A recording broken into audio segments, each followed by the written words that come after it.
కాణిపాకం సత్య ప్రమాణాల దేవుడు ఈ కాణిపాక వినాయకుడు.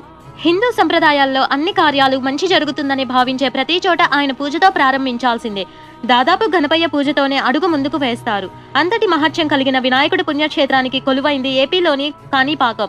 ఆధ్యాత్మిక నగరి తిరుపతికి 70 కిలోమీటర్ల దూరంలో ఉన్న ఇక్కడ విఘ్నేశ్వరుడు స్వయంగా వెలిశాడని పురాణాలు చెబుతున్నాయి.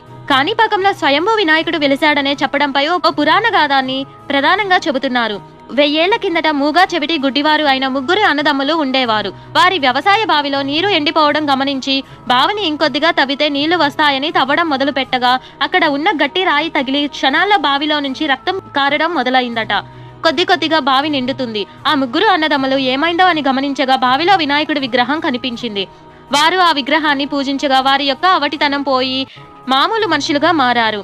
ఆ విషయం గ్రామస్తులకు తెలిసి ఆ విగ్రహాన్ని పూజించడం మొదలు పెట్టారు. అలా భక్తులు కొట్టిన కొబ్బరికాయల నీరు ఎకరానికి పైగా పారిందట. దానితో ఆ స్థలానికి కాణిపాకం అనే పేరు వచ్చిందని చెబుతుంటారు. ఈ పేరు నేపథ్యం చూస్తే కాణి అంటే చిత్తడి నేల అని, పాకం అంటే నీరు ప్రవహించడం అని అర్థం వస్తుంది. స్వామివారి ఎదుట తప్పుడు ప్రమాణం చేస్తే శిక్ష పడుతుందని భక్తుల ప్రగాఢ విశ్వాసం. ఇక్కడ విగ్రహం కాలక్రమేణా పరిమాణంలో పెరుగుతోందని నివేదించబడింది. ఏదైనా సమస్య వచ్చినప్పుడు తప్పు చేసిన వ్యక్తిని ఆలయం ముందు ఉన్న నీటిలో స్నానం చేయిస్తే తప్పు ఒప్పుకుంటారు అని ప్రసిద్ధి.